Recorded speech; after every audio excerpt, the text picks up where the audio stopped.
Testing 1, 2, 3. This will be the June 20th, 2018 City Council workshop meeting followed by the regular meeting. Okay. Well, You want to deal with the sewer plant?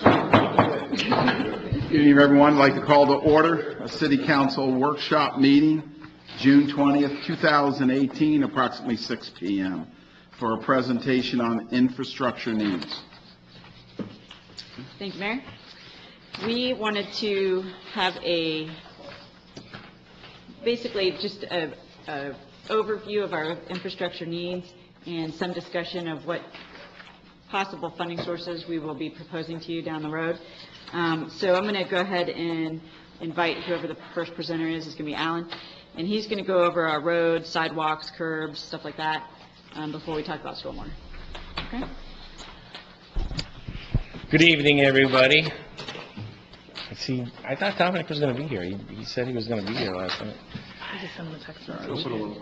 But anyway, good evening, and I'm here to present infrastructure issues that we have had, you know, and will continue to have until we decide to stop kicking the can down the road. We had that same discussion in 2015. We took some action. We did get some work done. However, things don't stop going bad because you spend some money. Things are going to continue to get worse, as you'll see in this presentation. Road resurfacing. The road resurfacing, each year I go out, I use a rating criteria that's nationally recognized, and rate the roads, their conditions, and how, you know, worsening conditions, better conditions. And so using that criteria, currently there's probably about 6 miles of road that are in need of resurfacing. We resurfaced 5+ miles of road in 2015-16 at a cost of $793,000, not including the Roosevelt project. Prior to that, we had no major paving since 2006. So that was about 10 years. We're trying to program, originally we were trying to program $100,000 for road resurfacing. However, financing and funding became an issue, so it was reduced to $50,000, and now we're looking at that money, which could be in jeopardy because of the expected revenue loss from the homestead exemption that is expected to pass in November. Here's one of the issues that we're dealing with. This is Rosada. Rain, salt, things continue to degrade, and once you start getting alligator cracking like that, water gets under there, it degrades the base, and it just spreads like a cancer. Here again, this is Richard Street right at the intersection there, same issue.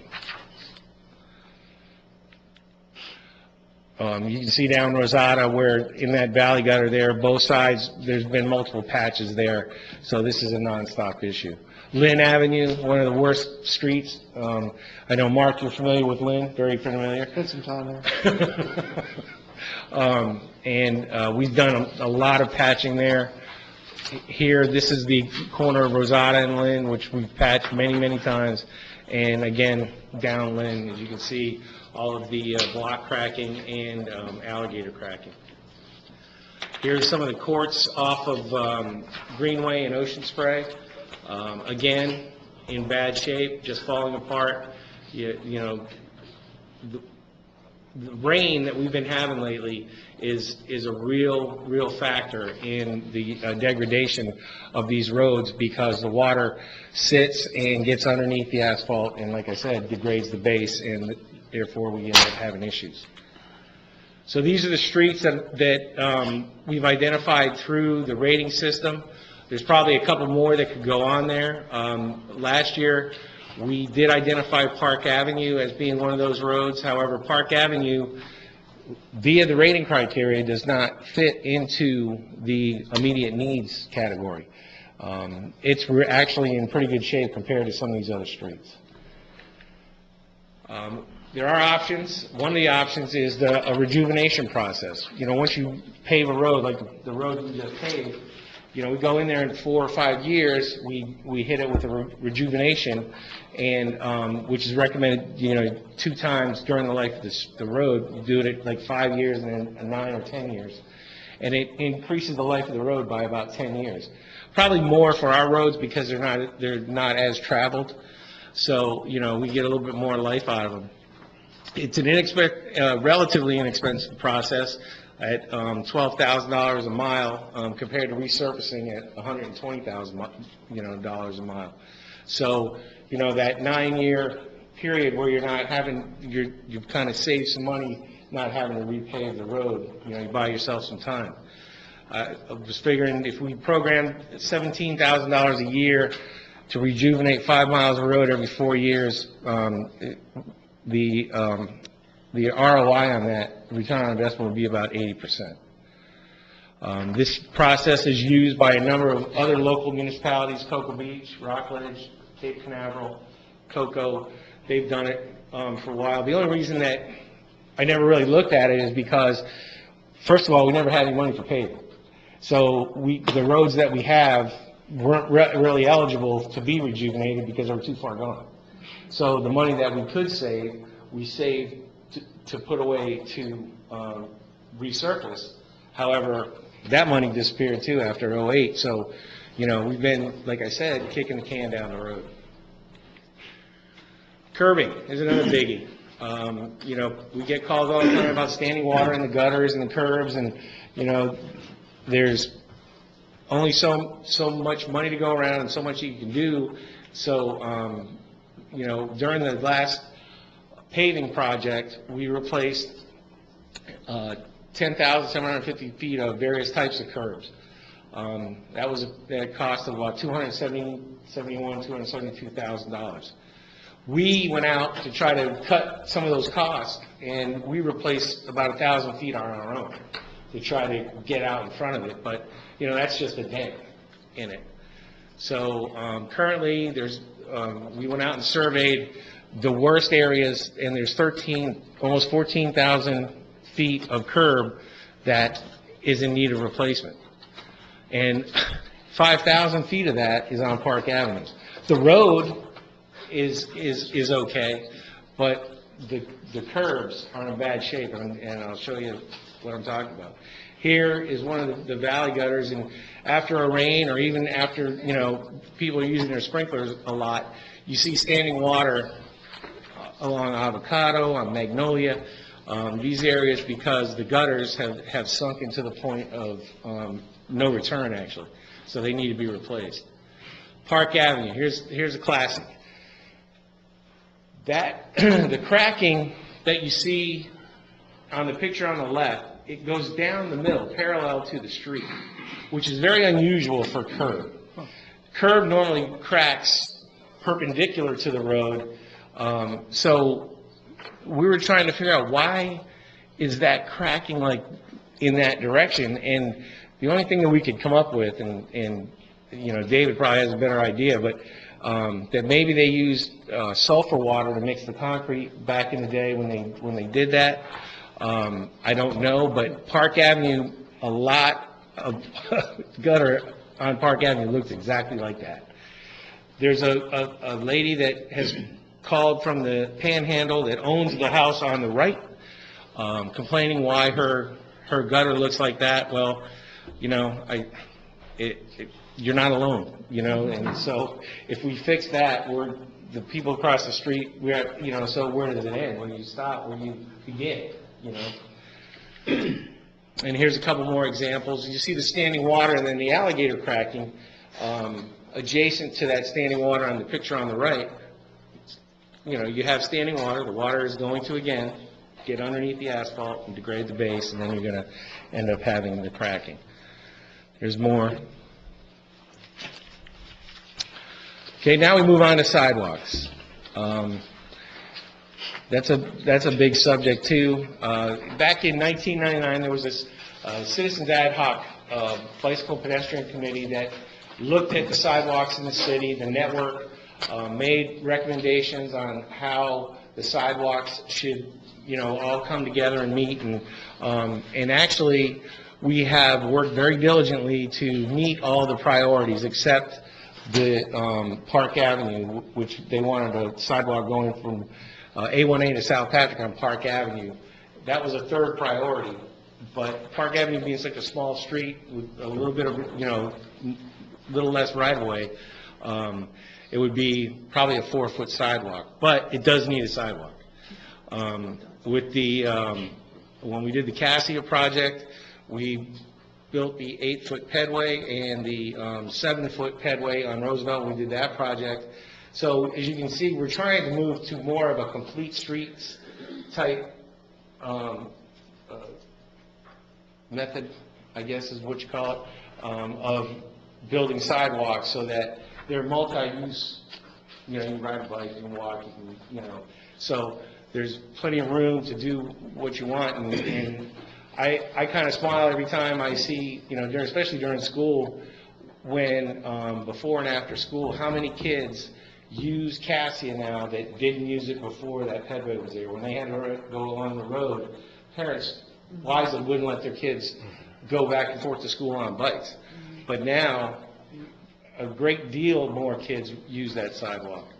We have approximately 50 miles of sidewalk in the city, and right now, we budget $12,000 a year for sidewalks. That's all, that's in my operational budget. That's not in a capital item budget. And that's for more like repair, right? That's right. That's more like repairs, yeah. And the reason for a lot of the problems is, they're built on sand, so there's not a very stable base. If you have somebody has a irrigation leak and washes the sand down underneath, eventually that sidewalk's going to sink. Rain, same thing. You have a lot of rain, you have a lot of standing water, and, you have a small crack or something like that in your driveway, it goes away. Or in the sidewalk, it goes away. There's breaks that are caused by heavy vehicles or equipment. Somebody moves in, moves out, the moving truck comes in, and they don't say anything. You go by there 2 days later when the people are moved out and you see the broken sidewalk. Or you don't find it until 3 months later. You got tree roots, underground pipe failures. I have pictures of all that. So right now, and I had one of our guys out surveying the sidewalk for this report, and he had a little medical issue, so he only got the south side of DeSoto done. But just in the south side from DeSoto to the south end of the city, we found 3,226 feet of sidewalk in need of replacement. And that's replacement. We can go in there and grind some of those things down, but that is definitely need replacement. And here are some of the issues. As you can see, now these are utilities. Melbourne Water, that's clearly a water meter that's in the middle of the sidewalk. They came in, moved their water meter, and they filled the hole in with concrete. Now, they didn't compact anything, so consequently, the other two sections of the sidewalk are going to sink. Same thing on the picture on the left. You can see they cut a section out, they fixed it, no problem, but they didn't compact it properly, so again, it sinks. There again, another classic example you can see. Now, there's where I'm talking about the vehicles driving over the sidewalk. Those sidewalks didn't crack like that by accident. Something happened, and nobody, they decided not to say anything. Now here, this is on DeSoto between Verbena and Rosada. We know that there is a stormwater pipe failure under that sidewalk. David will get into that as soon as I'm done yakking here. And these are some of the needs. There's an aluminum corrugated pipe underneath that sidewalk. The section that you can see is brand new on the right side picture was an area that we dug up, replaced the pipe, and basically made a quick fix to attach it to the other section of pipe, but we know that other section of pipe is in dire need of replacement as well. So that's going to continue to be a problem. the areas that we ground down, they're, safe for walking now, but eventually they'll sink again as well. Now, here's tree roots. Folks love to have that shade canopy and love trees, and the trees look beautiful, but here again, you have issues with the tree roots raising the sidewalk. And what do? Do you go in there, rip the sidewalk up, cut the root, and now you're taking the liability of that root, destabilizing that tree comes down, who are they going to be looking at? So, I'm very weary of going in there and cutting the tree roots. You can take the tree out, but, that's a fight as well, so. So with that is the state of the infrastructure that, we have right now, and, like I said, those are small snapshots of the issues that we have going on, and I know that most of you are aware, and you drive the city, and you see the problems, but we have to do something, because it's only going to get worse, it's not going to get better. Thank you, Alan. Courtney, how would you like to handle this? We'd like to have all the presentations and then talk about funding and the cost of it first. It's entirely up to you. Would you rather hear it all? I think we ought to hear it all. Oh, okay. Okay. Al, thank you. All right, let me introduce David King is our consulting engineer, and he has worked on revising our stormwater master plan. So without further ado, David King. Good evening. Good evening. Now we're going below ground into the stormwater system. Stormwater system needs, infrastructure needs, if you will. You said down or up? Down, there we go. A little bit about the system. Your system consists of about 13 major basins. Those are the basins that kind of, some drain to the ocean. You got the A1A basins, but mostly those basins are individual outfalls that drain to the intercoastal into the Banana River. Within your system, you have about a little less than 18 miles of pipe. Those range from about 6-inch in diameter to about an equivalent 8-foot in diameter. Some of the big box culverts are equivalent to an 8-foot diameter pipe. You have roughly 791 inlets and structures. Those are the inlets, the manholes, the baffle boxes, all the things that have to be maintained. You have roughly 7 ponds. You have some other open water bodies, but 7 formal ponds. You have about 5,300 linear feet of swale and ditches that you have to maintain. And of the pipe alone, the replacement value, just the replacement value, not talking about the restoration above, what would have to do to replace that pipe, but just the pipe cost itself is roughly about $14 million. And that matches up pretty well with your finance numbers. Through our analysis and speaking with city staff and knowing with their knowledge of the system, we found about 6% of the system is known to be in poor condition. We pretty much rated everything poor, good, fair, or poor. If it's brand new, if we know it's been built in recent years and it's in good shape, we call it a good. If it was corrugated metal pipe or other types of pipe materials that we have known issues and it was poor, and everything else is in good, in fair. Just because it's in fair, it doesn't mean 5 years from now that fair pipe's going to turn into a poor pipe. So we did focus on what was the most critical, which you've seen some of these pictures before. I didn't label them where they're at, but you've seen them. These are some of the projects the city has undertaken replacing some of that pipe. Alan's mentioned the corrugated aluminum. Great pipe, but they put steel rivets in it. So after a while, the dissimilar metals, those steel rivets give way, start taking sand into the pipe, and then you start having cave-ins, you start having sidewalk failures and road failures. Large portion, we know that a large portion of the city was developed in the 60s and 70s, and therefore most of this pipe was put in there, and because of that, much of the pipe has exceeded its useful life.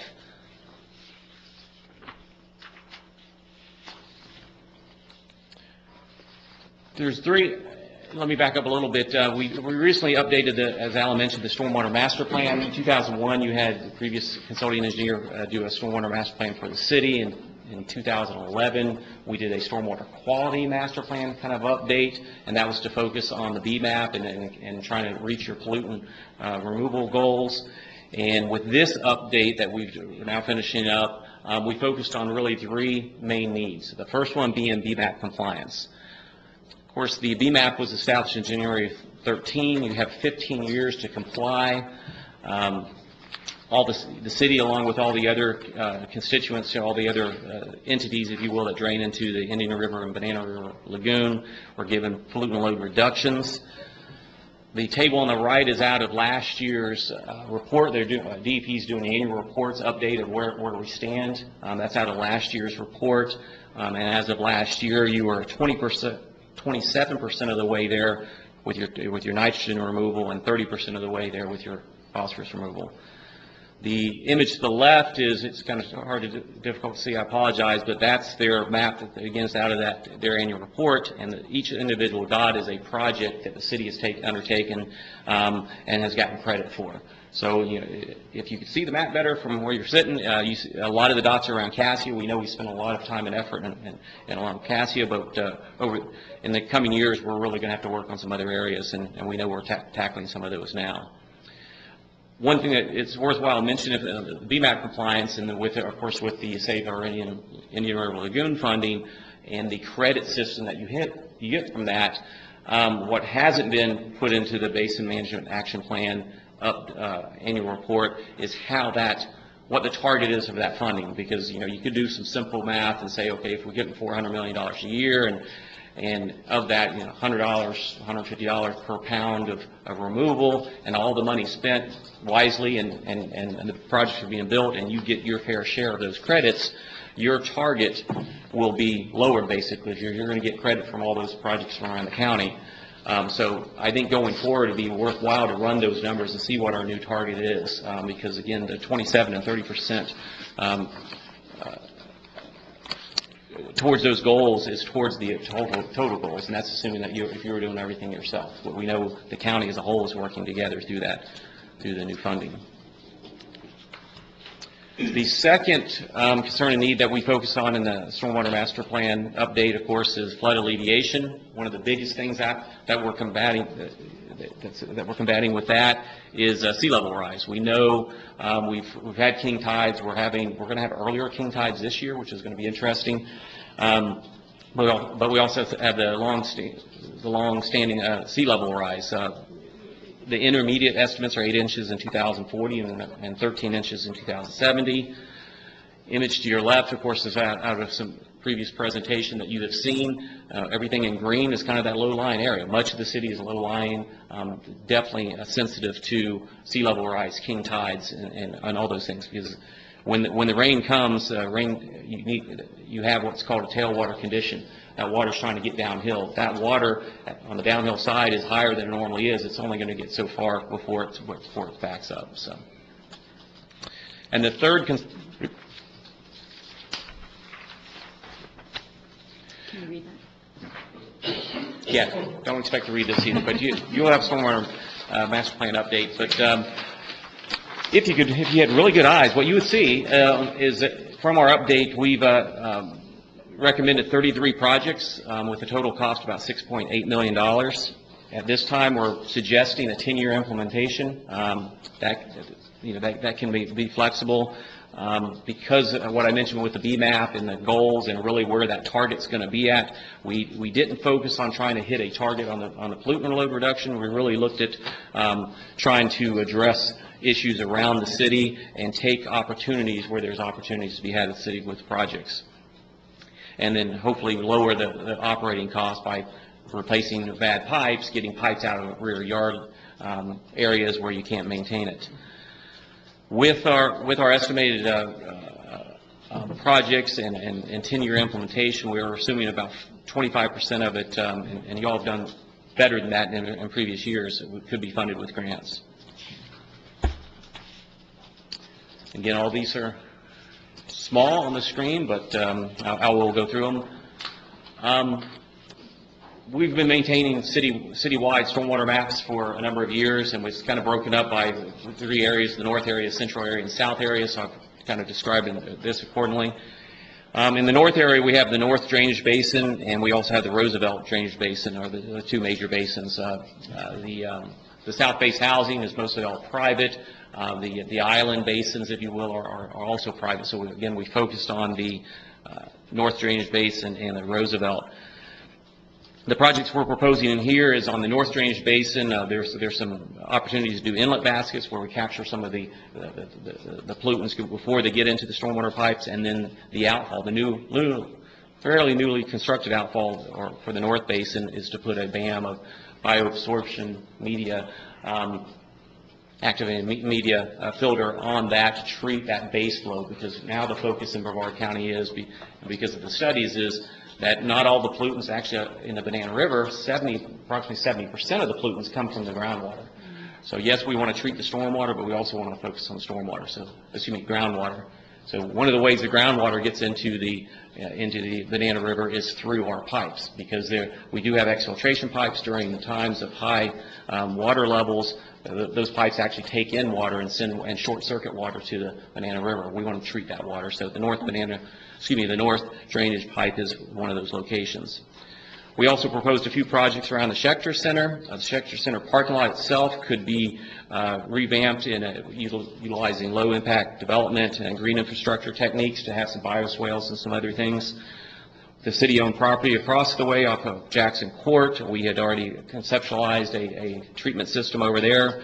And then lastly, there are the two systems, the system on South Patrick and the outfall there at Jackson Court actually overlap, but they don't connect. So there's an opportunity for flood alleviation by doing some piping improvements there.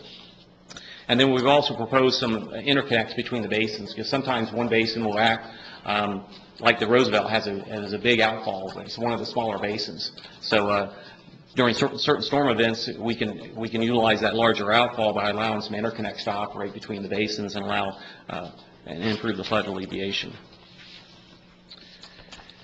In the central area, the main focus is the Lori Lane. You might recall project at the Lori Lane. We had focused on that 2 years ago. We actually had applied and received a grant, and because of other priorities, we had to shelve that. But we do want to refocus on that. We want to look at the entire stretch from the outfall from State Road 513, South Patrick, all the way back to basically to Temple. With all of these pipe projects, when we replace a pipe, when we get a pipe from the rear yards and out onto the streets, we're going to do some BMPs with it too, best management practices. We're going to do treatment. Like we've always done here in the city, when we replace a pipe, we do it in a fashion that we get more bang for our buck by doing, we get flood alleviation, we get lower maintenance, and we also get some treatment. There's some other interconnects between the individual basins. We are proposing to do some facility upgrades, like the Elwood Temple site, where the city had purchased that site and built a small stormwater facility, utilize some of the newer technologies and get some more bang for our buck there. City Hall, here there's an opportunity to do a green shoreline, a living shoreline, if you will, to get some more pollutant removal from our Cassia system. And then a lot of pipe replacements. Again, we focused on the core pipe, which are the CMP pipes, and we are recommending all those pipes get replaced within the first 5 years or a 10-year implementation period. And in the south area, we got, again, some more pipe replacements. That's the majority of the projects in the south area. Along the south ditch at the very south edge of the city, we think there's some opportunities there in the unopened right-of-way to do some swales, to do some BAM swales in there. When it does become an open ditch, the south ditch adjacent to the sports park, where there might be some other improvements proposed there, but we think there's some opportunities there for, again, to treat that groundwater, that base flow. When you start seeing some water flowing through that ditch, normally wet, if you will, that's water that we can treat. And then any wet stormwater pond, like the Jamaica Pond, like at the sports park, they have what's called an orifice. After a rainfall event, or even the base flow that's coming through that pond, there's a trickle of water that comes through there. We can treat that water fairly quickly, fairly easily with a filter, with a biofilter. So again, with that we've come up with 33 individual projects. Again, with suggesting a 10-year implementation. Those yearly costs, we prioritize those projects. With the first-year projects being mostly some of those CMP pipe replacements, CMP again being corrugated metal. The individual years, the way we have the projects distributed, ranges from as low as about $240,000 a year in year 9 to the high of about $1.2 million in years 2 and 4. So it is kind of front-loaded, but so similar to what Alan was saying with the roadways, sometimes when you draw back a little bit on your funding and slow up a little bit, now you got some catch-up to do, and I think that's what we have to do with our stormwater as well. Thank you. May I ask one question, please, real quick? Yeah, You said there were 6% that were considered poor conditions. Yes. Are those 6%, at what cost to bring those 6% up to good condition? And are those part of the year 1 or 2 projects? We have all the pipes that are in poor conditions proposed in the first, majority of them first 4 years, and a couple of them spill over in the first 5 years. Don't have the subtotal right here, but it's about $5 million of that. That's why I say it's about front-loaded. We do have a couple treatment projects smattered in there, but the way we have it, we're suggesting program is do those pipe replacements early on in the first 5 years, and then do some of the treatment projects later on. Again, knowing that you're going to get some credits out of the Safe Indian or Lagoon program, knowing that we're going to do our own projects, we're doing DeSoto, we're doing some treatment projects as we stand. So, are these pipe replacement projects also coordinated with road replacement projects, so that if a piping is next to a road or has to be put in a road, we're not tearing up a road that we have just repaved or will be repaving? yes, we will definitely do our best to try to coordinate those something that might be on a lower priority on the roadway paving, because we're going to go in there and rip it up because of the pipe, it may shift up in priorities on the roadway, or vice versa. My last question, sorry. I've always asked this, and city manager and I kind of go around this. So, $6,800,000, is that your figure here? Yes. For the 10-year project. So, is that what it would take to bring the system, if we had right here a pot of money, let's say $7 million for the conversation, this is the cost $7 million to bring our system up to being Fair or good condition? good Yes. condition, so then from that point on, our dollars are being spent to repair or keep the system at that level. And what is that dollar cost?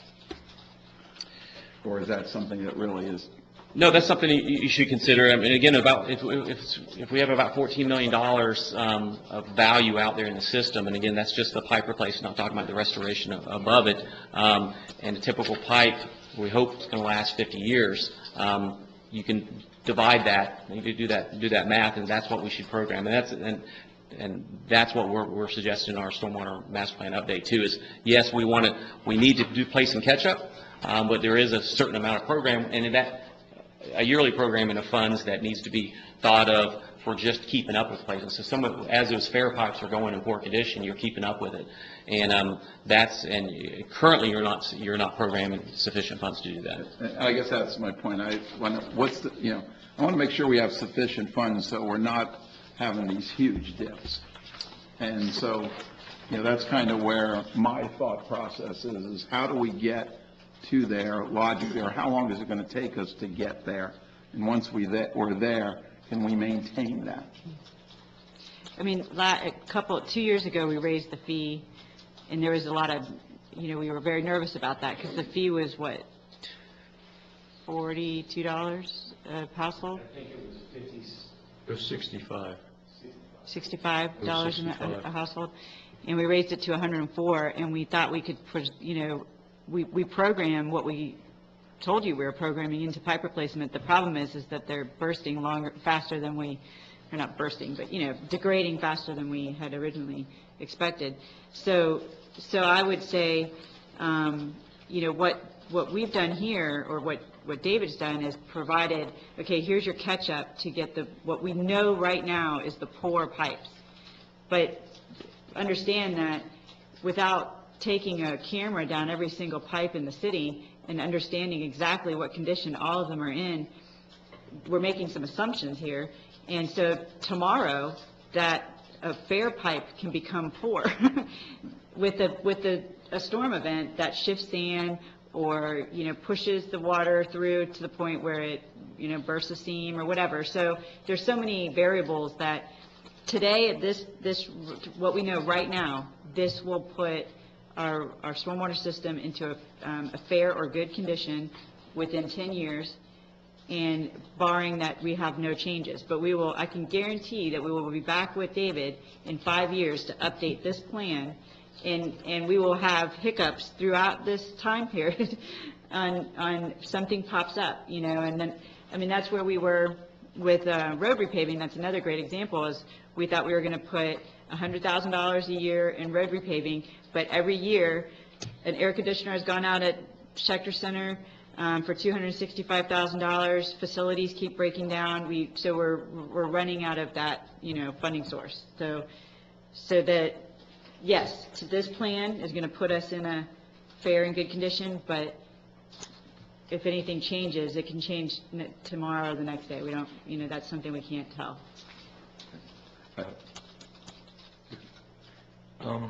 The Lori Lane project, I know this is something that we've been looking at for a long time, and I see that we have, we're looking at $550,000 over a 4-year period.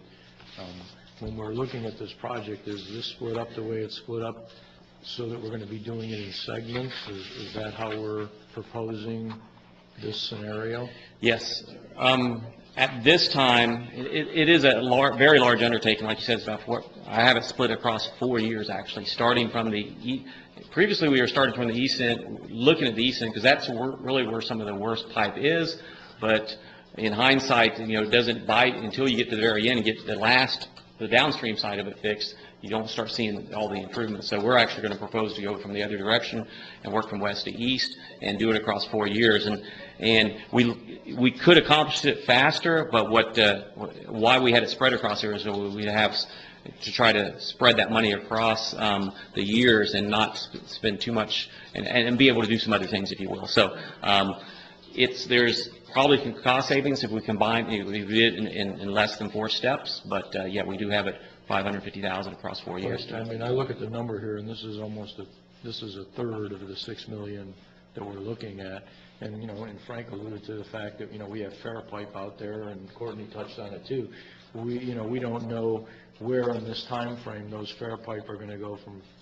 So I want to make sure that if we're looking at these numbers for this particular project, that we concentrate on getting this particular project done over those 4 years, because I don't want to start on the west end and find out that something's interrupted it. It's one of the biggest areas in the city right now that we need to address.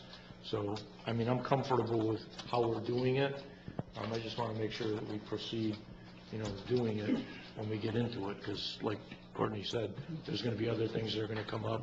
And to me, this is one of the priorities that we definitely need to look at.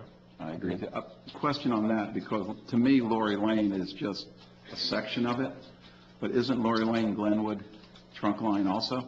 Yes. So in that project, because of where the Glenwood trunk line goes, behind all the houses, are you planning on abandoning that? Okay, so the figure here is, if I'm right, is only the pipe figure, the stormwater figure, correct? Because if you have to move that pipe, you're going to have to bring it down Glenwood. So, like I said before, when if we are doing projects and we have to tear up roads and stuff, we have to do them all at the same time, so we're not double costing. These costs actually do include surface restoration.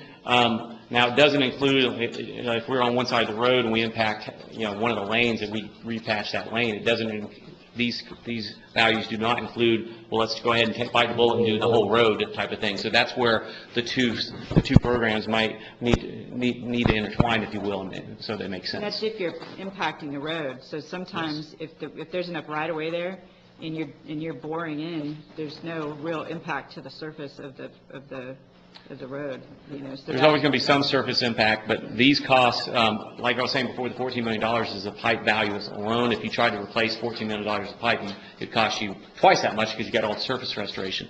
These values in our 10-year implementation plan does include surface restoration. Not over and beyond, but just enough to get that pipe in. Okay, but But we understand what you're saying. Right, well, Glenwood has been a road that we've kind of, my perception is we've kind of pushed it off. Yeah. Knowing that the stormwater's coming there, we've got to do it. So, Al, is that one of the roads we need to do it? Because it needs to be repaved, we've known that. So how does that fit in here? Well, unfortunately, the plan is to go down the Hamlin, Yeah. as opposed to going down Roosevelt. I mean, going down Glenwood. Right. So I was wondering, Hamlin has a pipe that ties to the Shingle. Okay. so, One street to the, right. To the. okay. Yeah, we go down Hamlin. That's what we originally. Right, that was the original path. Right, That's why there's no that's great impacting. one shot to get you from end to end, so yeah, we do want to take the path of least resistance, but take the path that makes sense too for other needs. We have trees, we have, we do want to be outside the roadway where we can, but, some of those roadways have a very nice row of palm trees and that people, I'm sure, are in love with, so we have to consider that when we stitch it. And some of them don't impact roads, like Elm, two of the first projects that we got programmed in there is Elm and Temple going to Southern. That's all on the sidewalk. Yeah, So you're fixing sidewalk, driveways, and some of them are paver, so, but I think if we understand that if we have a stormwater project that's going to impact the road itself, that, if we look at the resurfacing schedule and if it's close to that, point, that we'll combine those projects together so we don't drive the residents nuts with construction for multiple years. We've done that on past projects, Cassia and other projects where we had a stormwater project, we parlay that impact of construction and look at the other improvements. Mayor. So we talked about the Lori Lane section there that a while ago we had a grant that we could not use. What's the chances of getting grant money these days for these projects? Is there a chance at all? Is it a good chance? Is it? I think because of Saber and Inter Lagoon funding, and now, then taking in is more funding, more dollars than they expected to get in, your chances are really good right now. I think that's going to taper off, and I think that's why we were probably suggesting to do this maybe a 10-year period versus a 15 or 20-year period, because the BMAP and everybody's trying to get to those goals. Everybody's focusing in on those projects. We have Sunshine on the Saber Island Lagoon. Was it 10 years? Yeah, it was a 10-year. 10 years. So you definitely want to focus. That's why you probably want to front load and go after some of that funding. But yes, what we try to do with all projects, even if it's a simple pipe replacement, is to incorporate some type of treatment aspect to that. And we've always done that over the last 10, 15 years to make it eligible for that grant funding, and we've been very successful doing so. The first time we went out for the 319 for the Lower Lane project, it was very well received, and they actually were willing to give us more money than we asked for because we were being innovative. Now, so we're not so much innovative because now other people are using the VAM product, around pipes and things like that, but I can't see why it wouldn't be eligible, for 319 funding. Yeah, some of the directions changed because of the groundwater situation. Exfiltration used to be the way to go, and they want to get that pipe and get the water into exfiltration pipe, let it filter into the soil and get treated. Well, after some more studying, they discovered, hey, that's just short-circuiting into the groundwater, and that groundwater, again, is a pollutant source to the Banana River. So they are funding different things now, but we know what they will fund, and we'll design the project and propose the project in a fashion so we can definitely get some of that funding. So realistically, the $6.7 million is like the worst case scenario, money out of our pocket that says we're not getting no grants at all. If we didn't get not one grant for anything, that's what it would cost. Obviously, as always, we want to go for every grant we can get, and hopefully that we won't need that number, and maybe that number will be used, like you said, to maintain other parts of it. Yeah, I think conservatively, like I said, we're estimating, we're suggesting maybe assume you're going to have to fund 75% of that, and hopefully we're successful in getting 25% from other funding sources. Hopefully you can do better than that, but I think it's definitely worthy to overfund and hopefully have money left over at the end. That's good information right there, 75 to 25. Okay. This is probably to Courtney, but I'll ask David and Alan. Sometimes when you take on projects this size, you can work economies of scale on this sort of thing. And what I was going to direct to you, Courtney, is you drive through our neighbors to the south, Indian Harbor Beach, they got the same things going on. The roads look bad and that sort of thing. Would it be possible, and whoever wants to answer this, to partner with them in some way to have all this equipment come out at once and both cities being served simultaneously and may not lower the linear square foot cost, but it's a bigger project, and for somebody bidding on it, it might look a little healthier. I don't know if that's done or what. I mean, I know Cocoa Beach would be out, it's just too far away. It's done on the road paving. Much of the, I think last year was our last big road paving effort, we piggybacked the county. So when the county actually does road resurfacing, when they bid it out, they actually bid it out and they open it up to other, for the cities to utilize that. It's contractor's choice, but in this case, the contractor agreed to it. So, and the bidder is going into that knowing that, hey, they're going to get counties work and probably some cities work, some other cities work too. Okay. I'm sure they're getting better pricing on that. There's techniques we can use in the bidding process. There's, some pre-qualification that can help not only get us a better contractor, but maybe better pricing, because the contractors that you pre-qualify know who they're competing against. They're not having to compete against, people from out of town, so they'll bid it more aggressively because they know who's in play, if you will. There's other things that we could possibly look at is to bid out a unit price contract for some continuing services. So for some of these smaller pipe replacements, we bid out a standard list of unit price work, and hopefully get good pricing on that and be able to use it and apply that to individual projects, and instead of bidding it out, because it's all, if times are really good and there's a lot of stuff being bid the month that you're bidding out, you're going to get high prices. We know the contracting community is bidding for profit right now. Everything's expensive right now, but month to month that changes as well. So sometimes you can time that, give somebody a continuing contract that they know they're going to have some longer duration, so they're going to give you some better pricing. So there's some things we can do. Okay. Well, Courtney, if you would, and next time you talk to Mark down there, just kind of tee it up and see if they're interested. Not make it a priority, but just kind of tee it up and see what we can do. Okay. Thank you. The $6 million, rounded off 800,000, that's a project cost, not an upkeep cost? Or is the upkeep into that figure? No. It's a project cost. Right. We, in the past, have always been incredibly good at grants. At times where there was actually more grants are out there than we could use.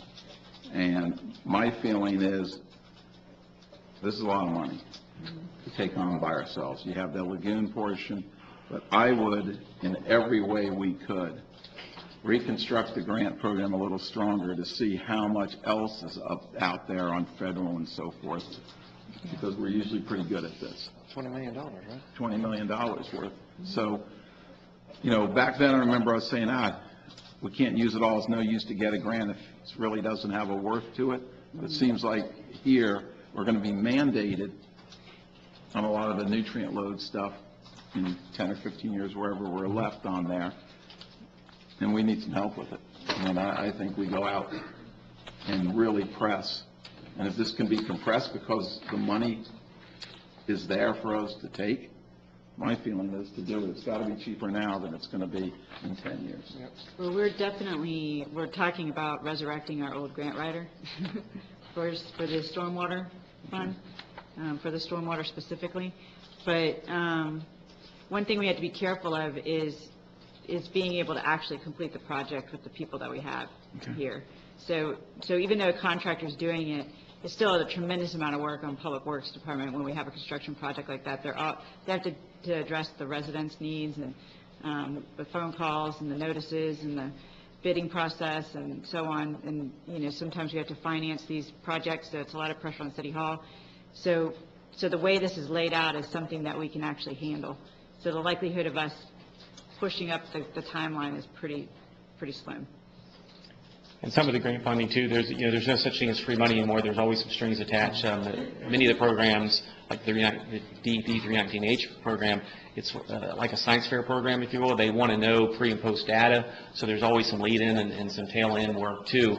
It does add to the cost of the project, but it also adds time to the project too. So you can't really get started until you have a year's worth of monitoring of that water, so you can kind of show, and then at the end as well. So kind of, again, there's no such thing as free money, so there's effort that's required for that. Not saying that we don't have the resources to take care of it, but that's something to consider too. And there's always matching funds. Why that was one of the reasons why the Lawyer Lane project was shelved before, was because we had had some overcommitment and didn't have the matching funds. So we do have to pace it with what we can match with as well. Great. Before I open up for public comment, even though it's a workshop, so you'd like to do that? Any questions? Okay. Thank you very much. Thank you. At this time, open up for any public comment on presentation. John? I want this pointing this way or this way? I wasn't sure who I was going to speak to. John Fergus, 135 Maple. A lot of discussion about stormwater, really none about roads. Alan and I have been playing with this. I use that term loosely. Trying to get a handle on the long term, just like your discussion here about stormwater. What's the level? And that hasn't really been addressed with the roads. It certainly is not $100,000 a year. Alan's had a staff go through, they've looked at all the roads, they're looking at the curbing, the sidewalks, curbing, and if you're not careful, at some point you'll become like Palm Bay, where the residents are saying, get rid of that asphalt, leave me dirt. I don't think Satellite Beach wants to get there.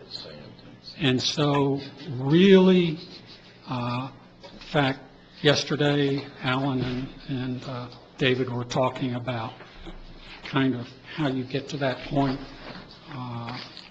Alan's got I'll call it a model that's still under development to give an idea of what the best process is. You don't wait till the road breaks up and then have to rebuild it. You do some things he was talking about, rejuvenation and things. And if you make a program to do that, just like replacing vehicles and everything else, and then you fund it reliably, you eventually work yourself out of a problem into a steady state, which, to be sure, is not going to be inexpensive. Another factor to consider is the problem with destabilizing base when water gets through the cracks and everything. There's other materials other than marl that can be used as base, which stand up better under wet conditions. The downside is it costs more.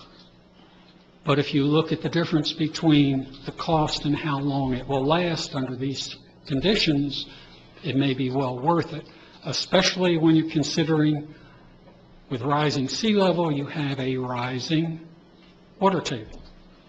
And so at some point, that's going to march across the island, those raised water table that are interacting, at least during the wet season, with the road base.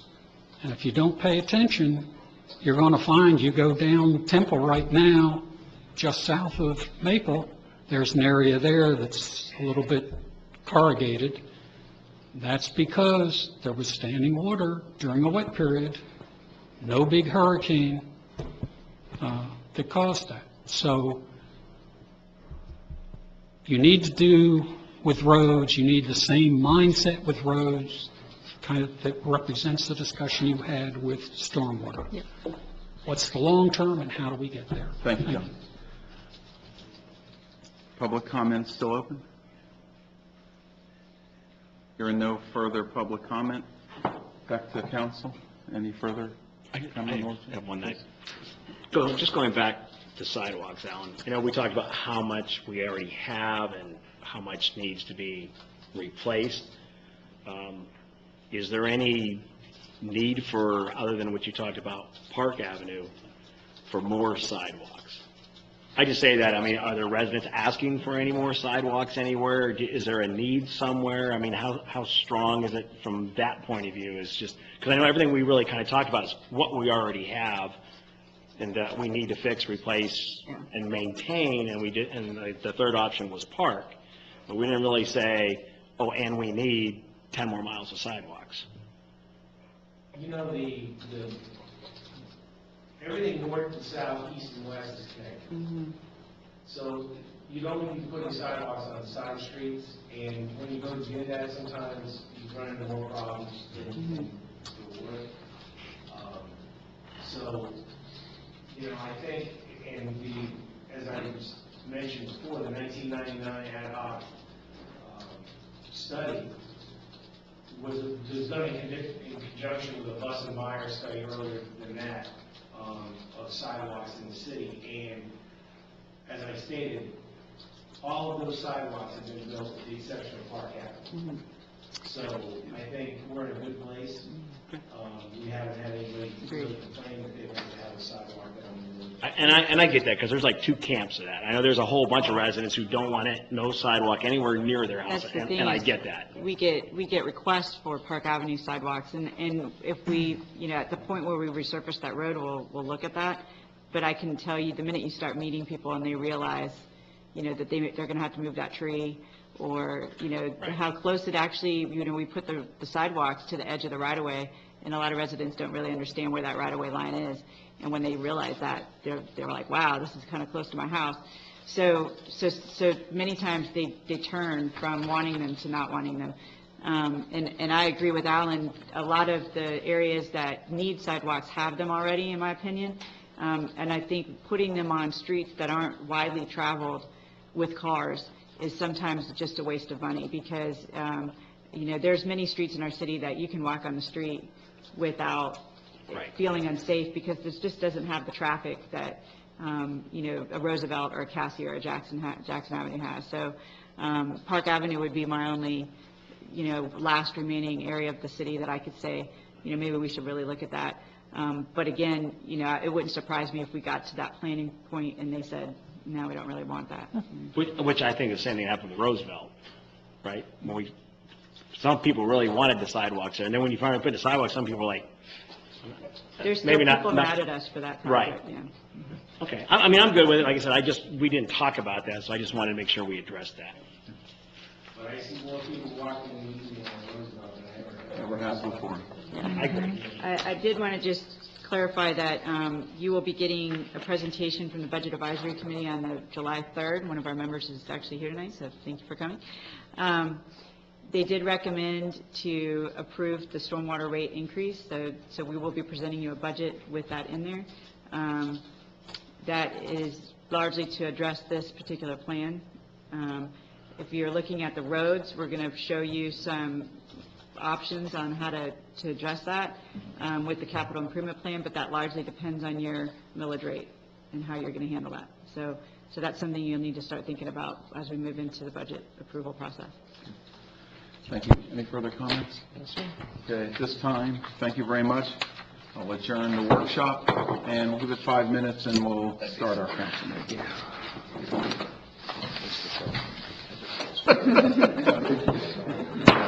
Make more papers already. Good evening, everyone. I'd like to call to order a regular council meeting of the City of Satellite Beach, June 20th, 2018, approximately 7:15.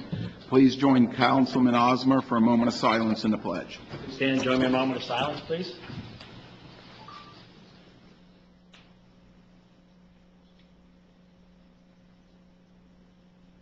Thank you. And the pledge? I pledge allegiance to the flag of the United States of America and to the republic for which it stands, one nation, under God, indivisible, with liberty and justice for all. Thank you. Thank you. Okay, we have a little moving of some of the agenda items here. I'm going to take council comments to start. So, council comments, Mindy? Nothing. Thank you. Dominic? On Thursday, the 14th, with Courtney and members of the Beautification Board and some of the members of the Sustainability Board, we went to the Waste Management Recycling Center up in Cocoa, and that was definitely an experience. A smelly one, but a few flies here and there. But it was amazing, the work that they do there and what they actually recycle, and what we all think they recycle, that they don't really recycle. So, one of the things, we're talking about road beds, glass that gets crunched up, they use glass for road beds now. So that may be something that we can look at down the road. Also on Friday night, I went to the Florida Inland Navigation District. They had a board meeting at the Hilton in Cocoa Beach, and they had a little reception. Jerry Sansom, who is the executive director of FIND, who's worked with us on projects for our dock at Sampson's Island and different things. He and the board basically go over all of the requests that are submitted through the St. Johns River District area that they cover. So that was pretty interesting. And I also want to announce that I've opened up my campaign account. I am running for city re-election to my city council seat, and I'm thrilled to be able to run for this last term, and then I'll be terming out. But the other thing I wanted to ask, and this is something that is not on my comments, but I wanted to throw it out at you. I've had a resident who's a customer of mine, and I know that we go to Tallahassee and I talk about our vacation rental ordinance, and that we've had a vacation rental ordinance in place for a long time, but yet we have issues going on in our city. And I have a resident who's asked me more than one time why there's a rental place next door to their house. And so can you tell me what we're doing with this and why we're not addressing it? We have a magistrate that we're supposed to be using. We're supposed to be going to code enforcement with these things, and I'm kind of lost on where we are. I was going to bring it up anyway under my comments. We had a meeting last month with a couple of the residents. I mean, part of the issue is how you present it if you go to code enforcement. If somebody doesn't show up, we have to present it, and ads and things like that can't be used, and you really don't have residents. The people that are going to be there aren't going to be coming to testify either. So we have to deal with an evidentiary issue because it's a quasi penal type of a situation. So, and Courtney and I have been talking about possibility of going to court and getting an injunction rather than going to code enforcement, because the other problem with code enforcement is you go to code enforcement, you get a fine against them, and they could theoretically look at it as a cost of doing business and keep going. If you go to court, the idea would be that you get an injunction against them. If they violate the court order, they get held in contempt of court. So there's a bigger hammer there than going to code enforcement. So we've been looking at that, and that was something I was going to talk to council about, is whether or not council would be in favor of doing that, because I think in order to file a lawsuit, it's probably better that council authorizes that than staff. So that was going to come up under my comments, but since it's come up, I think now would be a good time to bring it up. I just think it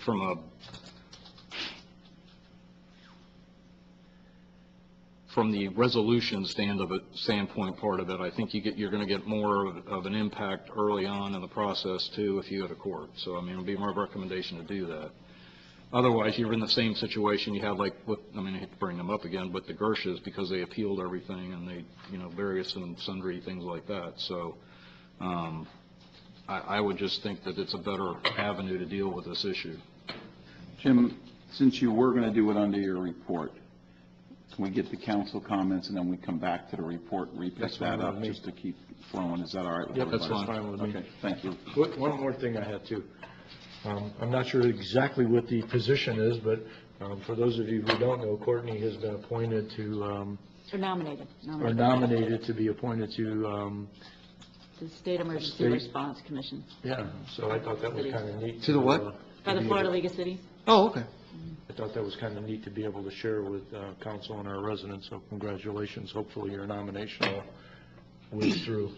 Yeah. Congratulations. I only have one comment to make, and as long as we're on that roll, I would like to announce that I am not running for another term of city council.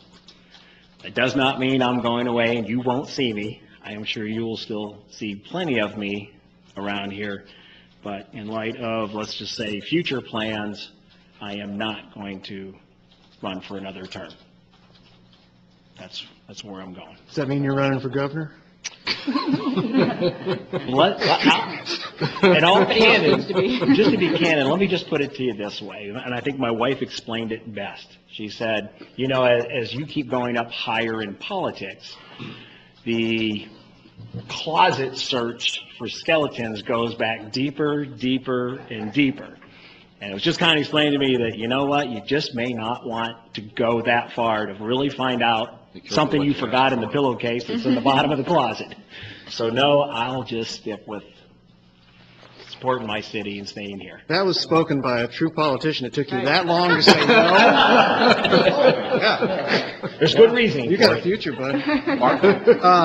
Only thing I have is I just want to apologize to council for missing the last meeting. I was over in Tampa at the DOH meeting. I was chairing the meeting on days 2, 3, and 4, so that's where I was at. I was doing something productive, but it just wasn't here, so Thank you. that's all I had, Mr. Mayor. Appreciate it very much, and I have nothing. Moving on, we'll pick up back citizens' comments. Take citizens of Satellite Beach first. Floor is open. Jody?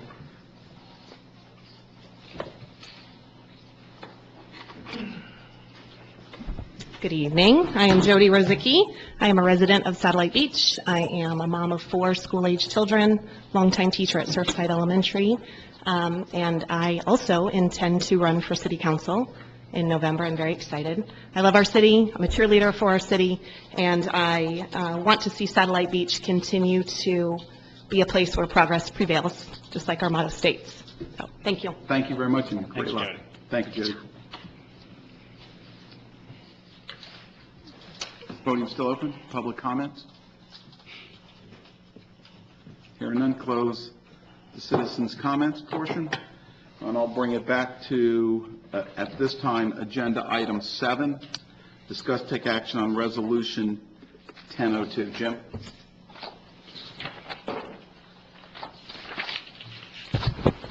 Resolution 1002, a resolution of the City Council of the City of Satellite Beach, Brevard County, Florida, concerning the use of plastic drinking straws, plastic stir sticks, and similar plastic items, encouraging Satellite Beach businesses and residents to discontinue the use of plastic drinking straws, plastic stir sticks, and similar plastic items, and working toward a cleaner and safer environment, beach, ocean, and Indian River Lagoon, and providing an effective date. It's the reading of resolution number 1002.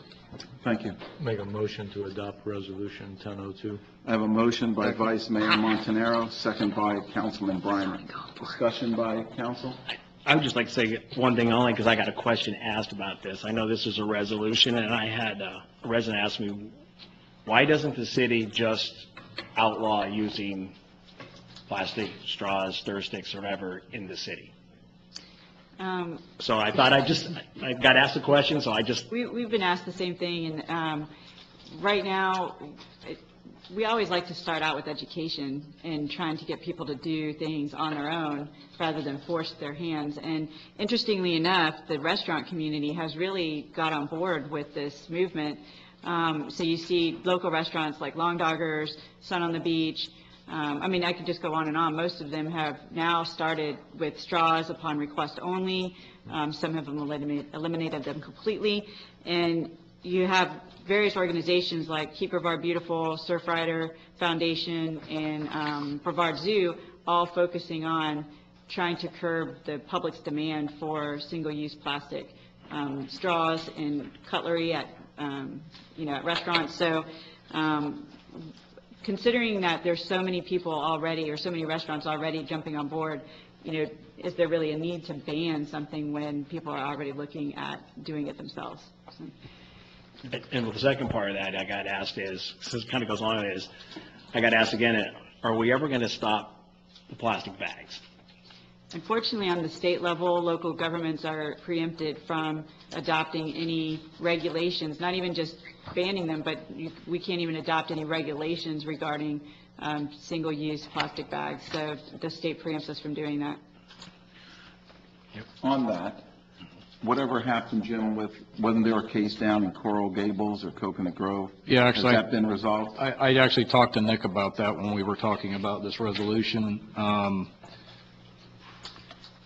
The issue, and the part I need to confirm is my recollection is the court, at least the trial court at the preliminary injunction hearing, upheld the resolution, the ordinance.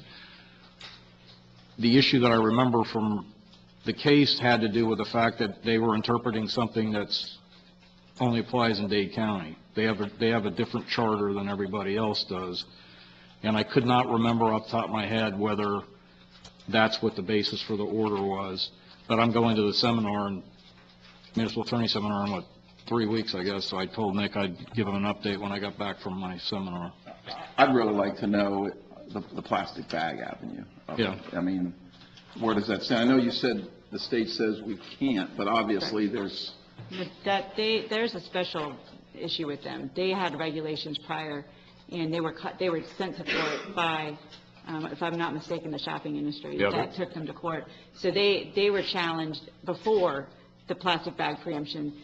So that's what the judge ruled, that they had the right to do that at the time. But we don't, because we never had those regulations in place before that. So that's really what the crux of that argument is.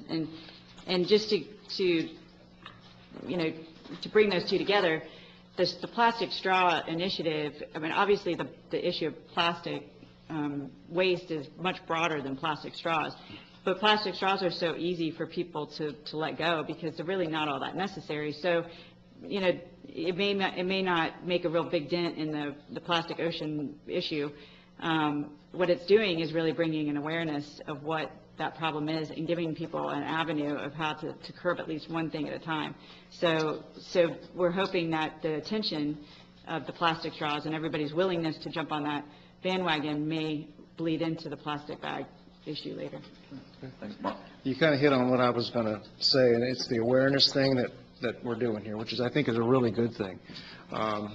So I do support this. I guess my question is going to be to our current Space Coast League of Cities president. Can we kick this through the Space Coast League of Cities and kind of... No reason why we can't bring I this think it'd be nice to resolution. see it as a Brevard County and state, and, all of our municipalities involved in this. If we could do that, that would be wonderful, Don. Yeah, I think we can, it just needs to come as an agenda item, and I think all we would need to do is have Lenore submit it to Sheila as an agenda item, and, I think it'd float through all the cities without a problem.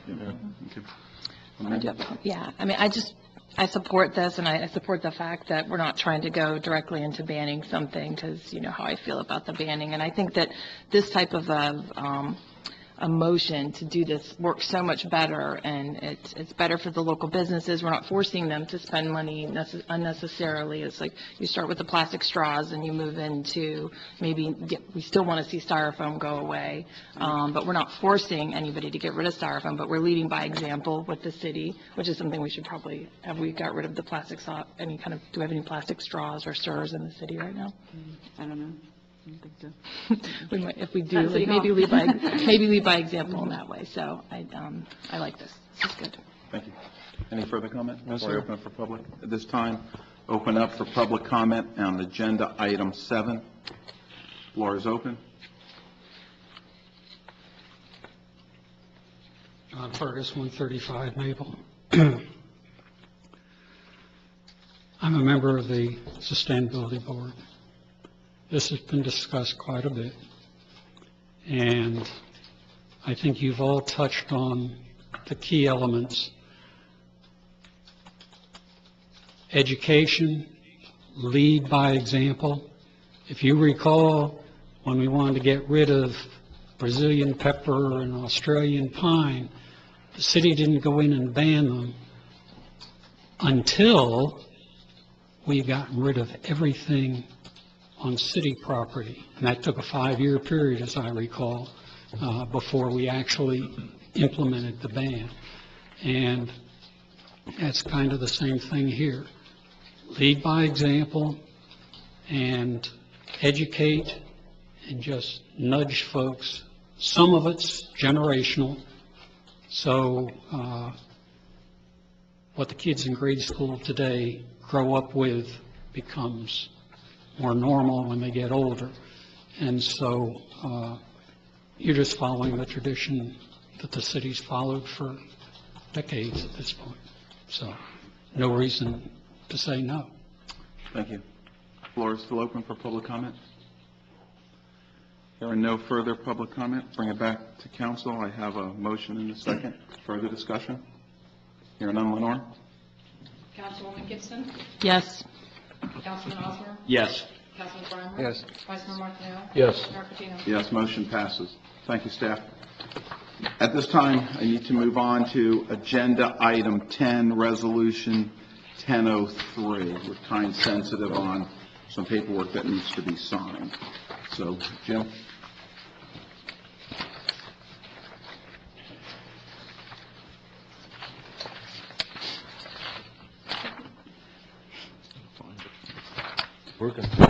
Resolution number 1003, a resolution of the City of Satellite Beach, Brevard County, Florida, supplementing and amending resolution number 958 adopted on August 20, 2015, authorizing the issuance of an additional bond pursuant to Section 5.02 of said resolution, not to exceed $1 million in principal amount.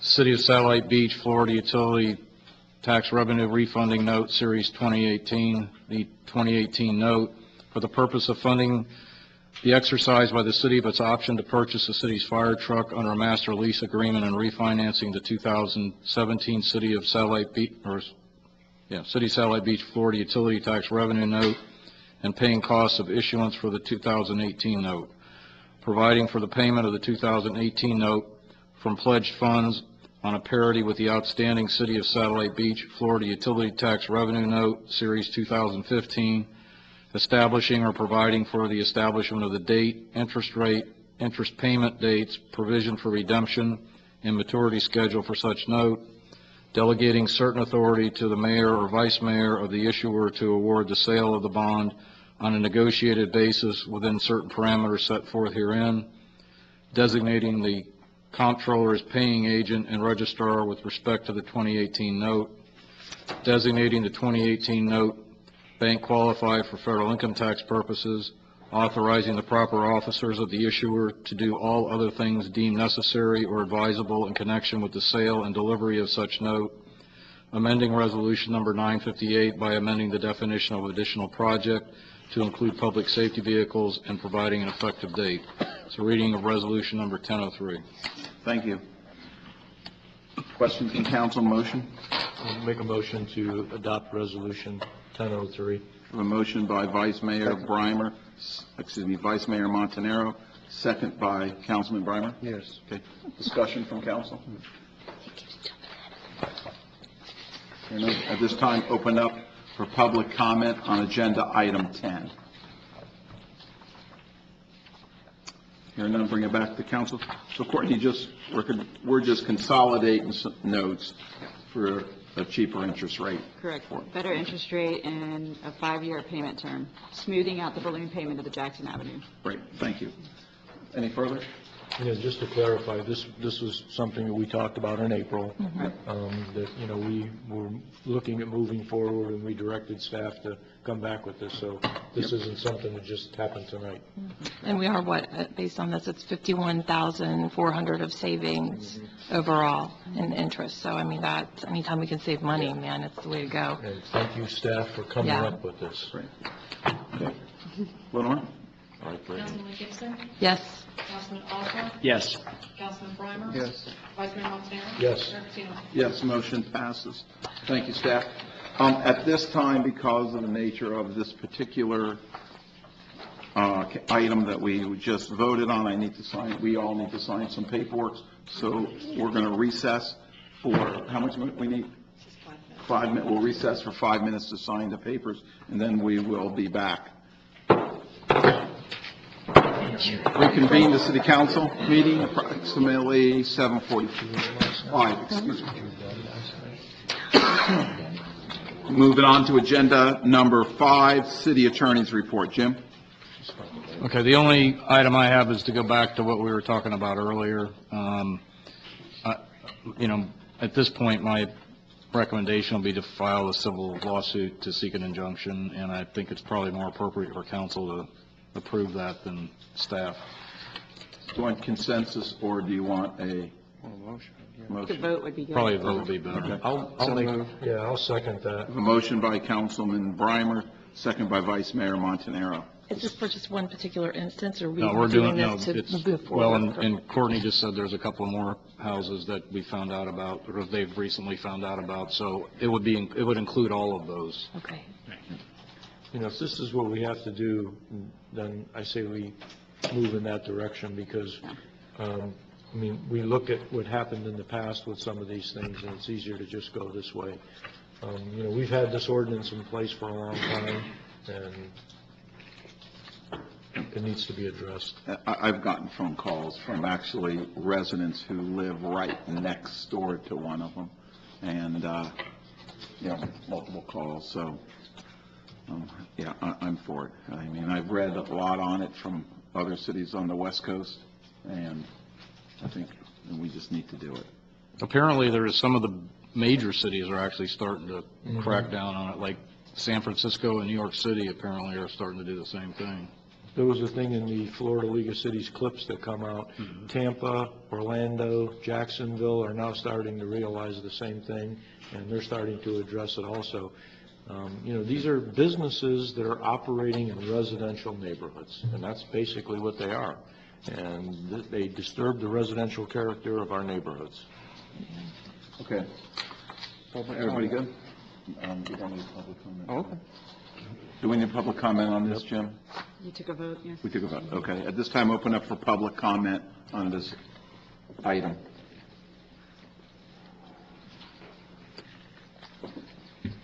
John Fergus, 135 Maple again. Hope there's another things I need to get up on. Number one, I would encourage you to go the court route. Thing that comes to mind is Jim managed or Frank about a big hammer. If you go to court and if you win, if the city prevails, I think it will send a strong message to the other miscreants. And so you really want to send that message. Along with that is make sure you have your ducks in order and you've got, to use something I guess Steve would think about. If you think it's going to take 10 pounds of explosives to do the job, apply 50 or 100 pounds. Just beat them to death with it, whatever you've got. I don't know what that entails, but just make sure that you're going to be on the winning side as much as you can with the legal system we have in Florida. But I really would encourage you to do it. Public comment is still open on this agenda item? There are no further. Back to council.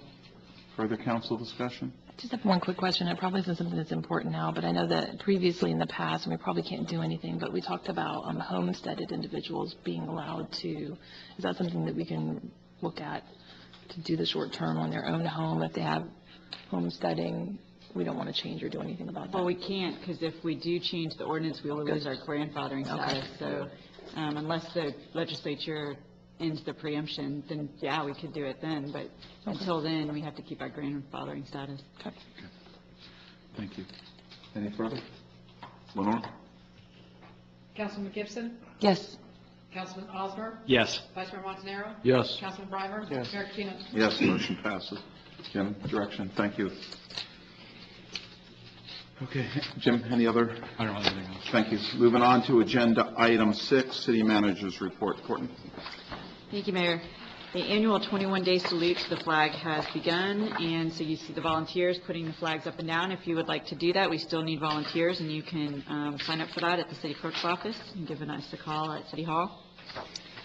The DeSoto Stormwater Pond will be starting construction in early July 2018, and the city has received information that we received preliminary approval for the recreational trails grant, and that grant will be for the surrounding amenities of the pond, like the trail, the sidewalk, and the equipment and things like that.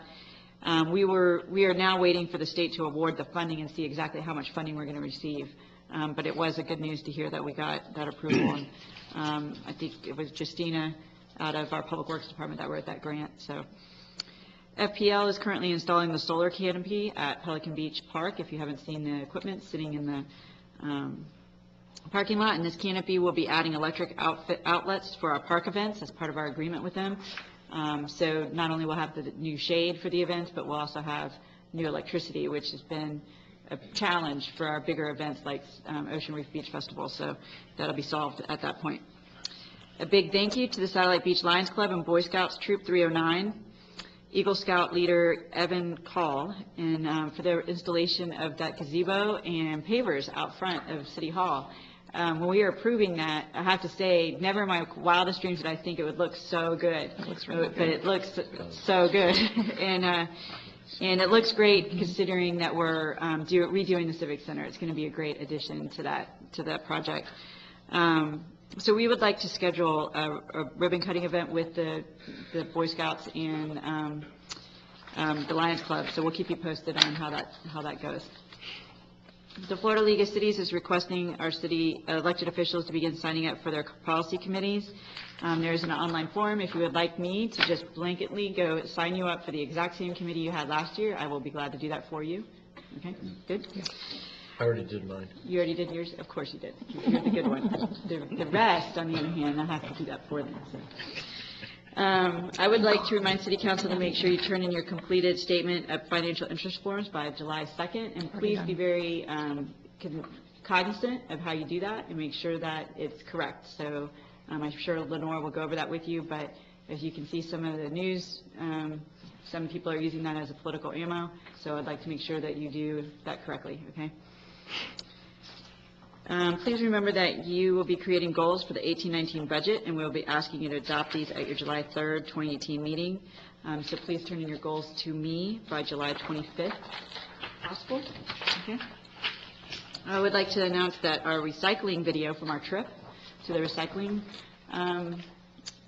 plant is now on the sustainability Facebook page. So please look at that. It's been, but I think it was up for 39 minutes, and it was shared 47 times and viewed 574 times by the time I looked at that. So 39 minutes, so pretty cool. I do need an action item. Each year, City Council needs to designate a voting delegate from the City Council for the Florida League of Cities conference in August, and this delegate would basically be the voting delegate for the League of Cities office holders. Although the mayor sometimes fill this role, I'm recommending this designate be Vice Mayor Dominic Montanaro, since he is currently the Space Coast League of Cities president this year, and staff is requesting that City Council appoint a delegate. So moved. A motion by Councilman Breimer, second by Councilman Osmer. Discussion? Thank you. Okay. At this time, since it's an action item, open up for public comment. Hearing none, back to council. Lenore? Councilman Gibson? Yes. Vice Mayor Montanaro? Yes, Councilman Osmer? Yes. Councilman Breimer? Yes. Mayor Patino? Yes. thank you. I have one question for you, Courtney, and I think Mark Yeah, does you can. also. Okay. Our friends, FDOT, Yes. have we heard anything on the crosswalks? I heard back from them today that they, and we're going to have to argue with them about this, because I knew this was going to happen, but they feel that, I wish I had my email in front of me, they said that there was no conduit added to the project, that any addition would have to be solar or wireless, and that they can put it in after the crosswalks are installed, the signs installed, and they do an analysis to make sure they're warranted. I have a hard time with that, from the standpoint of, I went to all those meetings with the Deland, Yeah, and that's not what they said in those meetings. right. And I also want to know who paid for all the other mast arms there, when we turned money away that we could have definitely used. I have a hard time about the need, because I don't want to find out the need when someone's killed on the road there, because that wasn't what Right. they said. It was not what they said even from the beginning, that they would have the conduit under there so it can be done after the paving. Right. So, I mean, I don't know. To me, I think we need to meet with them sooner than later, because the way I look at it is, why are those things there then? Because they're more of a death trap than anything. The way those signs are, you're just not going to see those signs. There's no point in them if there's Going no black flash. that speed, Right. and what the perception is of a person crossing is going to be, oh, they're going to stop. And Maybe. Eventually, Well, no, eventually. Yeah. So that's very interesting Yeah. comment on it. So, I'll respond that, in, my typical way. okay. Is there some downside to going on solar, though? Would we be opposed to them not running the conduit if they were guaranteed the solar side of it? Or do we definitely want them? The part that bothers me is the end statement. assessment, We yeah. need to do an assessment of Yeah, it. which could I take mean, time. the road out there is heavily traveled, Right. and an assessment, we talked about this from day one when we went up to the land, about the safety of Right. A1A. And if you look at surveys that has been done in this city over X number of years, that always comes out top is people want to be safe crossing A1A. We have had no luck with them on slowing the speed limits, because they're, again, understand their end of it is to move cars, but I just have trouble with having to do the study, because studies never come out, such as my left-hand turn arrow. Right. Sorry. And I would have a problem with the solar, not that I'm against solar, but I mean, look at the month of May. We had 3 weeks in a row where it was overcast. We didn't have sun. If you don't have sun, that light's not coming on. Those are safety lights. If they're going to have a battery backup for it, I'm okay. But if it's just straight solar and they need to work, it's not going to So work. we would be opposed to that. We need just electric. Because it needs to be a constant. Yeah. I This mean, is a huge working- safety issue. Yeah, it is. So, I mean, what kind of liability would we have if they were solar and they didn't work because there was no sun? I mean, yeah. I don't know. I sat in those meetings, and it was interesting, to say the least. So, Yeah, because the should we just- reaction in the meetings were completely different than what they just sent me today. All right. I mean, do we need to ask you to get with Frank and the two of you get with somebody and meet with them? I mean, I think this is a face-to-face. Oh, we will, yeah. Okay. Who is it in the DOT? Is it our local DOT rep? District 5, yeah. This one, I believe it's a lady out of Not the Orlando. rep, it's the, we met with the secretary. I just wonder if that's someone I cross paths with when I go to TPO, because, they have FDOT is up there, and they always have their rep there, and always reporting on their projects and all that stuff when we're there.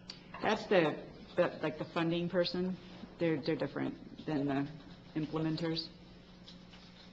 Okay. Mark, you have? Just one question, I guess it's probably more towards Lenore than anything. In the past, Lenore, we've sent, each of us have sent you a copy of our financial interest forms, and I know I scanned mine in and sent it to you. Yeah. And you've always kindly forwarded it on. Are you still doing that? Yes. Perfect. All right, that's all I needed. The mayor has turned his in, I just wanted to let you know. Is it for the right year? I sent mine directly. Do you still want a copy of it? Verified online that they did receive it. Yeah, I sent it twice, and I requested they send me an email verifying that they received it, because I wasn't playing the game. It's a fair question, Mayor. Can I borrow? Okay. Thanks, Mark. Any further comments? Any further questions for city manager?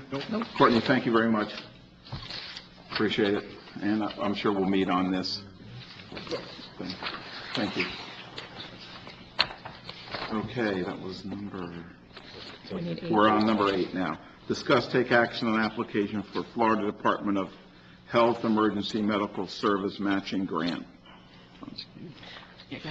Well, the community medic program continues to expand, and we've got some good things that are coming down the pike, and hopefully in the next month or so, we're going to talk about finally getting to the point where we've got an agreement with a particular insurance company. Talk about the grant here. So as you know, I speak all over the state, just like Councilman Brimer does, on Satellite Beach and their healthcare programs, and I was speaking in Daytona Beach about our community paramedic program. And as I finished up and talked about where our desire was to go to a 24/7 model, as I'm getting ready to walk out, somebody walks up to me from the state and says, "Are you going to put in a grant for that?" And I replied, well, usually the state EMS matching grants are for new items, and we've been doing community health for 8 years. I don't really consider that a new item. And they said, no, we would probably consider that to be a new item because we're expanding it. Well, unfortunately, from the date that I had the conversation and the date of the deadline, I had like 12 days, so I went out on a limb and threw a little grant in so I wouldn't mess the deadline. So I'll just tell you what the grant is and what the plan is that the grant is to provide funding support so that the community paramedic program can be maintained 24/7. We will be utilizing existing staff and overtime. The way the grant was structured, we have a lot of flexibility in how we manage that, but the grant in itself does not commit the city to any employee cost, or anything after the grant is over. So really what we're doing here is we're basically just put gas in the engine for us to be able to say, yes, I can provide to an insurance company service 24/7 and feel reliable about that, and to be able to now test that economic model to see, is there a process in which we as a city can build a community health care, community medic model that has sustainability to it. So all the items were there, and as I said, you know, I still was kind of shocked that we got the grant, but what the grant total is $58,790. This is a 75-25 grant, 75% from the state, $44,092 with a match of $14,698. Our city 25% match will come from the ALS Trust Fund, so it'll be done by donations, and I have plenty of funds in there to cover this. So this will be a grant that doesn't commit us to anything after the grant is over. It allows us to expand the program, and we're not using city tax dollars to do so. But I do apologize by not coming to you first, but I did not want to miss the deadline. We forgive you very much. I thought that was a pretty easy one. Good reason. I can tell you this, from me, what I hear around town is that this program is incredible. When I tell people in the streets or when I'm in an area, I was in Sebastian when we were at that day we took the little class, and I told someone, and they go, you guys do that? So it's amazing, you know, what you guys do. And the one thing I got to say is, please root for yourselves. Get that word out there of all the things you guys do at that fire department, because you guys do so much that I really don't feel the public really knows about how good you guys are and what you do. We've talked internally about some strategies to do that and to figure that process out, because you're right, with the title being fire department and then all the other things we do, you know, for public, there may be a disconnect to say there's no way that you're really basically running a healthcare program out of the fire department, but we kind of are. I think you guys do an incredible job. Comments from? I just know a person who's close to Barb and I that has been in the program for a while, so You have been doing it for a while. You do an excellent job, and I think part of her quality of life is the fact that you're doing that.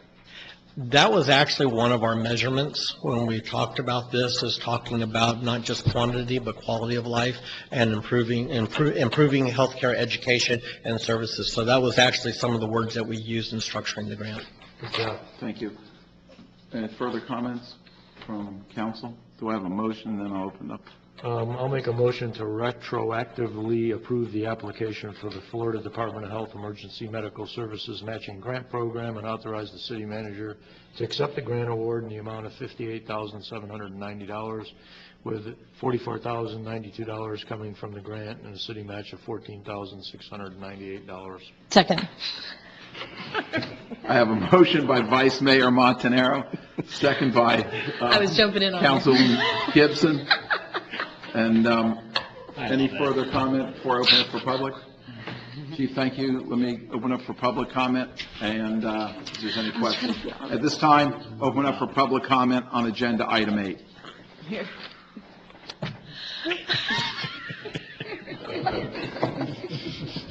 All I have to do is move towards the microphone. All right, public comment is open. Any public comment on this agenda item? Hearing none, bring it back to council. Further council comment? One of the reasons why we need to continue on grants for Oh, yeah, for sure. good match. Please. Councilman Breimer? Yes. Councilman Osmer? Yes. Councilman Gibson? Yes. Vice Mayor Montanaro? Yes. Mayor Patino? Yes, motion passes. Thank you, staff. Chief, thank you very much. Good job, Chief. At this time, Really good I'm going to open up a public hearing, discuss, take action on ordinance 1162. Jim? Ordinance number 1162, an ordinance of the City of Satellite Beach, Brevard County, Florida, amending the fiscal year 2017-2018 budget, ordinance number 1141, providing an effective date. It's the second reading of ordinance number 1162. Thank you. Motion? So moved. A motion by Councilman Breimer, second by Councilman Osmer. Discussion from council? Any further? This is the second reading. No, I think we probably Okay. discussed At this it in the time, first one. open up for public comment on agenda item 9. Hearing no public comment, back to council. Any further council discussion? No, the only thing I want to say is, it's so nice that we have the information as it comes to us, so, disseminated, and it's transparent, and it's easy to understand, and, I want to thank you all for what you do to make it easy for us to understand all this stuff. Yeah, thank you. Okay, everybody good? Okay. Lenore? Councilman Gibson? Yes. Vice Mayor Montanaro? Yes. Councilman Osmer? Yes. Councilman Breimer? Yes. Mayor Patino? Yes, motion passes. Moving on to, if I have this right, agenda item 11, discuss, take action on cities' priorities for the 2019 Space Coast League of Cities. At this point, we need you all to come up with a list of 3 priorities to be submitted to the Space Coast League of Cities as our league priorities that we'll be looking at this session. And priority topics submitted thus far has been CRAs, home rule, opposing firefighter cancer presumption, Indian River Lagoon, protecting municipal revenues, state road improvements, obviously the Brevard EOC replacement, we've always been supporting that, and then vacation rentals is something that is going to be an issue this coming session. So we just need for you to develop those into a list for our submittal to the Space Coast League of Cities no later than August 1st, 2018. Okay. So what we need to do, Courtney, is each give you want 3 from us? Mm-hmm. That's what usually the Space Coast And League of then the Cities top want. 3 The top 3, yeah. vote together? Okay. Yep. And you need that by the 1st of August? Submit them by the 1st of Right, August. okay. I look at these, and home rule is like a statewide issue now, so for it to be a priority for us is not really a priority for me. I look at some of the other things like protecting municipal revenues, the EOC, and vacation rentals as being probably the three things that I'm looking at here, I mean, the Indian River Lagoon, as much of a priority as it is, we're all aware of it already. You know, it kind of falls under a lot of the things that the Indian River Lagoon National Estuary Program is doing, so it's a priority. I just don't know how you want to. I think the three you picked on are good ones. I was just going to agree with Those that. are- I Yep. could go with that if everybody else is okay. Yeah. But to me, home rule is still critical. I don't want it to not be presented by the It's delegate. going to be presented by the Space Coast League of Cities as their primary. Okay, then why don't we don't need it down? Because it's already there? Well, they're asking us to pick three. Well, this is kind of the discussion we had in the committee meeting, Courtney, remember when they brought it, and we were like, why are you're asking us to do three? One of them is home rule. Well, since everybody's going to pick home rule, then you should have just asked us to pick two or give us three. So, I mean, I agree with what you're saying, like home rule is a given, but And maybe they we should got to have four. protect that because we know what happens when we don't. Right. So to me, that's critical. I still think the Indian Lagoon is in people's minds. It's how we're going to get grants for a lot of our stormwater projects and so forth. Well, what happens when, I mean, if you recall last year, each policy committee normally comes up with two priorities. Right. And what they said was, we only want you to come up with one priority because the main priority is going to be home rule. Right. So, you know, the environmental policy committee, they were looking at water as, you know, and the Indian River Lagoon fell under the water aspect of everything that's going on in the state. And I'm 100% behind the Indian River Lagoon. So I don't have a problem with however you want to do it. No, I was just a little confusing from the fact that they're kind of all important, but home rule is really important. So Well, I think home rule is just kind of an overriding. Gonna be there anyway. We talk about home rule anywhere we go. okay, I'm good for whatever. But I think anybody else's direction. we're going to be submitting a legislative appropriation request for our canals, so that'll be submitted upcoming, and David was putting that together for us.